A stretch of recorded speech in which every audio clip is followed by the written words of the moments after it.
Halo, perkenalkan aku Aneza Nuraina, kami dari kelompok 3. Di sini kami akan mempresentasikan tentang kota dan pemukiman berkelanjutan.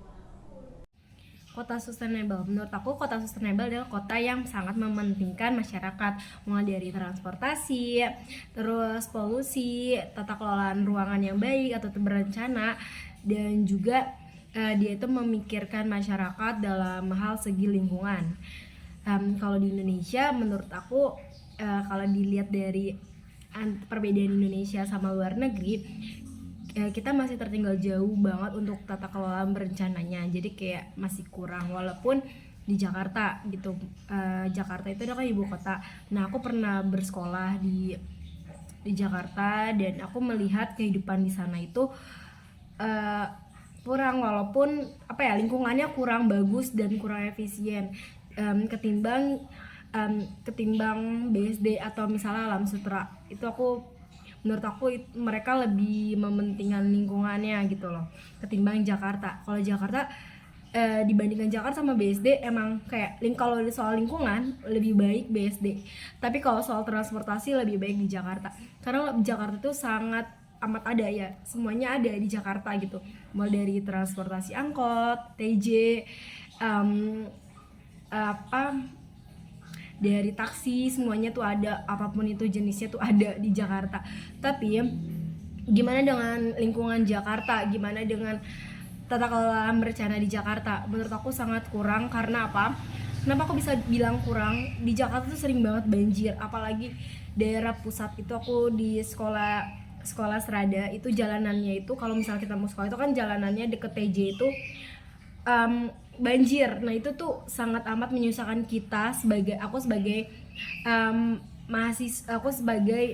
siswa waktu itu masih sekolah, jadi aku harus pakai sendal dulu karena kebetulan aku juga menggunakan TJ ke sekolah. Ya kayak gitu, jadi aku harus gunain TJ dulu, sendal dulu baru bisa ke sekolah. Dari segi transportasi sekarang udah membaik banget ya, kayak transportasinya TJ-nya makin bagus, suasananya jadi makin tertib juga. Itu keren banget sekarang Jakarta. Tapi tenang aja, kita bakal menciptakan kota sustainable di Kalimantan yang udah direncanai sama presiden kita. Nah, itu menurut aku, kalau aku lihat searching sama soal lihat dari Google artikel-artikel tentang berkelanjutannya gimana sih soal kota yang akan dibikin nanti, yang bakal kita rasakan, yang bakal menjadi ibu kota kita. Itu keren banget, dari transportasi, terus dia juga menggunakan sumber daya energinya kan, terus habis itu kayak dia lebih berencana lah, terawat gitu sih. Aku berharap Indonesia bisa menciptakan seperti luar negeri, ada satu kota yang benar-benar sustainable, yang diharapkan oleh masyarakat, yang mementingkan masyarakat, kesehatan, baik kesehatan maupun kehidupan sehari-hari. Terima kasih. Untuk pertanyaan yang ketiga adalah, apakah kota-kota yang kami tinggali saat ini sudah melakukan aksi-aksi yang signifikan dalam mewujudkan TPB 11? Jawabannya adalah sudah. Contoh yang pertama ialah pengembangan transportasi publik, yang dimana hal itu semakin menjadi lebih ramah lingkungan dan terintegrasi. Kemudian selanjutnya yang kedua, ada penanaman ruang terbuka hijau dan penghijauan kota untuk meningkatkan kualitas lingkungan. Kemudian yang ketiga, penerapan kebijakan pengelolaan tata ruang yang berkelanjutan untuk mengendalikan pertumbuhan perkotaan dan meminimalkan dampak negatifnya. Jadi ada beberapa kebijakan yang dapat diterapkan untuk skala kota untuk meningkatkan keberlanjutan pemukiman dan perkotaan. Yang pertama itu ada pengembangan transportasi publik.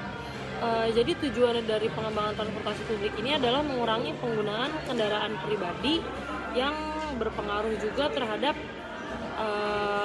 kualitas udara, yang dimana juga dapat mengurangi emisi gas rumah kaca.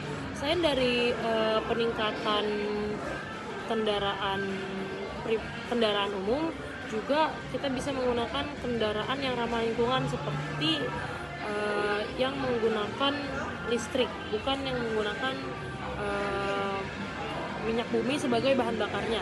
Lalu selain dari itu juga ada penanaman ruang terbuka hijau dan penghijauan kota. Nah, dari tujuan ini tuh tentu saja untuk meningkatkan kualitas udara, yang dimana hasil udara dari kendaraan-kendaraan umum, kendaraan-kendaraan pribadi itu bisa disaring oleh tumbuhan-tumbuhan yang tumbuh di perkotaan itu. Juga dapat mengurangi efek rumah kaca, juga memberikan ruang rekreasi bagi masyarakat yang dimana bisa dijadikan sebagai taman atau tempat wisata seperti itu. Terima kasih.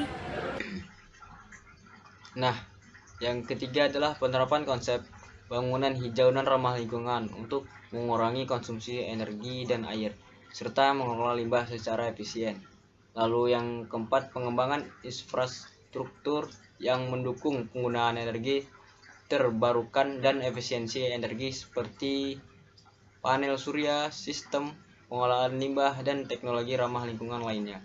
Nah, yang kelima yaitu peningkatan kesadaran masyarakat akan pentingnya keberlanjutan melalui edukasi, kampanye, dan programan partisipatif untuk mendorong perilaku berkelanjutan dalam kehidupan sehari-hari.